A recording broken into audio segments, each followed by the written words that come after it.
We live in what can be dangerous times. I mean, obviously not dangerous compared to, Genghis Khan roaming around, butchering people out in the streets. But we live in dangerous times. You have panic and you have people that want to harm each other. You can imagine the great difficulty that a person would have with someone busting into their homes. And yet that's exactly what happened to a neighbor of mine a couple months ago. While they were home, a couple of people busted into their home and tried taking things. I've had my cars busted into a number of times, and it's challenging and it's hard because, over the years, my wife and I have had thousands and thousands of dollars worth of things stolen from us. And the concern that we have over wicked people busting into our homes is real.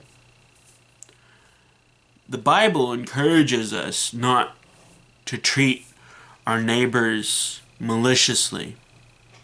We're going through the book of Proverbs together, and we've reached that point in Proverbs 3 when we're going to address this very issue of not causing our neighbors harm. In Proverbs 3:29, we read, "Do not devise harm against your neighbor while he lives in security beside you."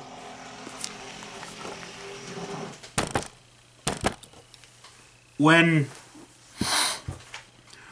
we have neighbors, it's important that we treat them with love, that we treat them with respect, that we treat them with honor. And devising harm against our neighbor is not just about busting into their home and taking things from them in such an extreme case. We might also want to devise them harm at the local homeowners association meeting and maliciously speak against them there. Or there are a bunch of petty neighborly disputes over the garden or the pets or the children.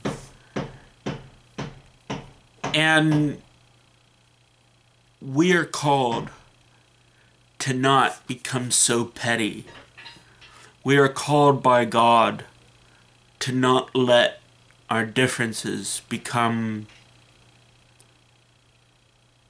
so silly that we cause harm against our neighbor for all of the things that daily life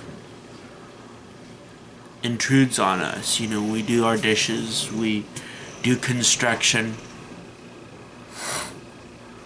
We're not to cause harm and intrude on the daily life that we all just want to live. We're called to live in peace. We're called to do no harm. We're called actually to do more than that as Christians.